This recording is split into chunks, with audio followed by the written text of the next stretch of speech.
Good morning बच्चों।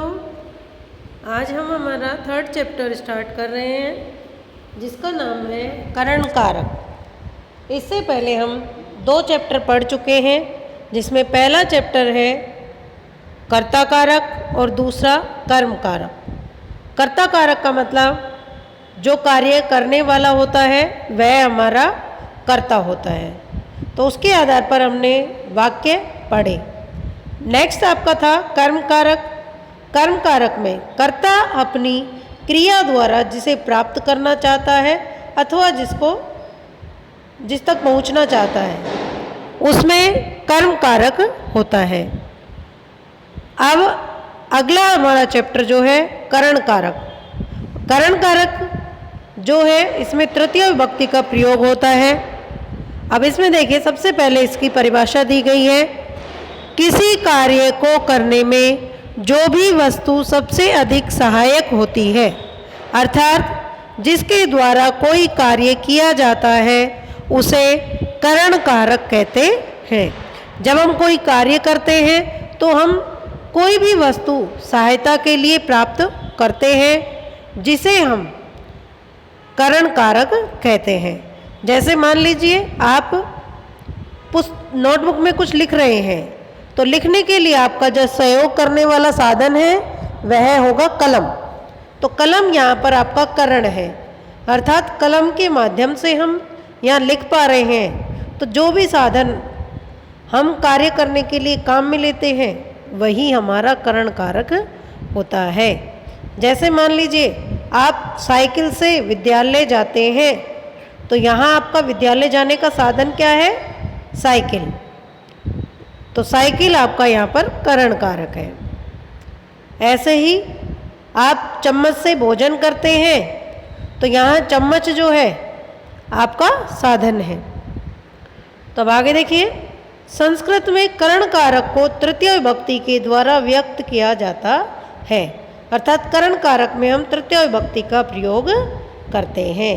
कि हमने जो टेबल्स पढ़ी हुई हैं शब्द रूप की उसमें हमने प्रथमा विभक्ति का प्रयोग पढ़ लिया, द्वितीय विभक्ति का प्रयोग पढ़ लिया और आज हमारा स्टार्ट है तृतीय विभक्ति। यानी जैसे मान लीजिए राम शब्द रूप है तो राम का तृतीय बनता है रामेण, रामाभ्याम, रामई। आगे देखिए इसका चिन्ह से तथा के द्वारा है। इसकी टेबल में जब हम बनाते हैं तो उसमें करण कारक का चिन्ह से अथवा के द्वारा होता है। यथा जैसे स हस्ताभ्याम कार्यम करोति, वह हाथों से कार्य करता है। तो यहाँ 2 हाथ है इसलिए द्विवचन का प्रयोग हुआ है। मूल शब्द हस्त है, हस्तम फलम जो रूप हमने याद किया उसी के समान इसका रूप चलेगा क्योंकि प्रथमा और द्वितीय में तो फलम फले फलानी के समान चलता है लेकिन तृतीय में राम के समान इसका रूप चलने लगता है तृतीय से और सप्तमी तक। तो यहाँ देखिए स हस्ताभ्याम कार्यम करोति।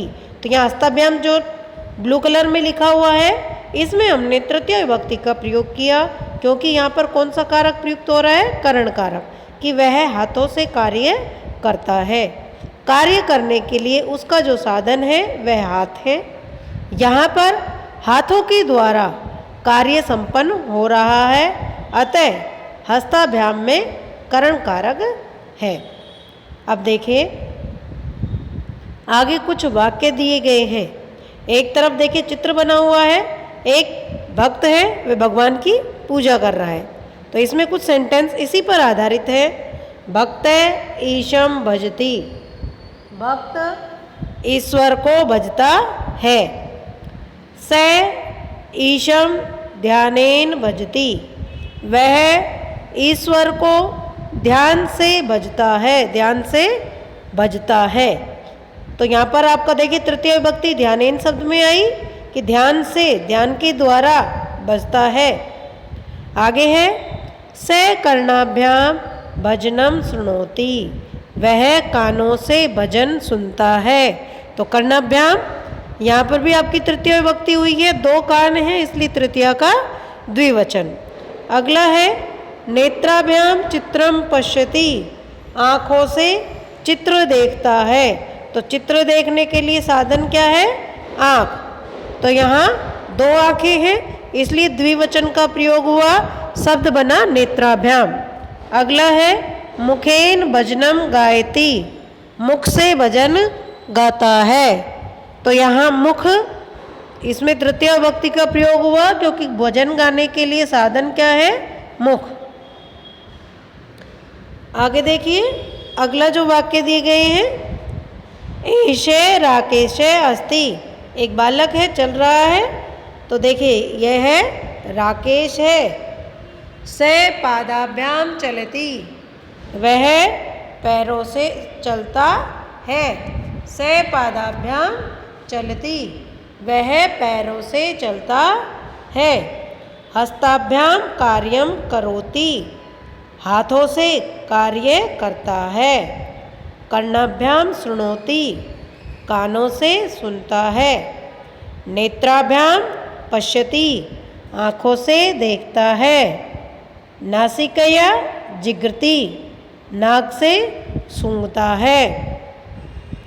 मुखेन पक्वानम मिष्ठानम च खादति, मुख से पकवान अर्थात जो भी हमारे घर में व्यंजन बनाए जाते हैं, स्वादिष्ट व्यंजन, मिष्ठानम मिठाई, च खादति, मुख से अर्थात मुंह से पकवान और मिठाई खाता है। अब दोनों पैराग्राफ फिर से सुनिए। भक्त ईशम भजति, भक्त ईश्वर को भजता है। स ईशम ध्यानेन भजति, वह ईश्वर को ध्यान से भजता है या ध्यान पूर्वक भजता है। स कर्णाभ्याम भजनम शृणोति, वह कानों से भजन सुनता है। नेत्राभ्याम चित्रम च पश्यति, नाकों से चित्र देखता है। मुखेन भजनम गायति, मुख से भजन गाता है। एष है राकेश है अस्ति, यह राकेश है। स पादाभ्याम चलति, वह पैरों से चलता है। हस्ताभ्याम कार्यम करोति, हाथों से कार्य करता है। कर्णाभ्याम शृणोति, कानों से सुनता है। नेत्राभ्याम पश्यति, आँखों से देखता है। नासिकया जिघ्रति, नाक से सूंघता है। मुखेन पक्वानम मिष्ठानम च खादति, मुख से पकवान और मिठाई खाता है। तो ये जो अनुवाद है आप अच्छे से सुनेंगे और समझेंगे। इसके अनुवाद को मैं लिखकर आपको फ़ोटो सेंड कर दूंगी, जिससे आपको कॉपी में करना है। Thank you.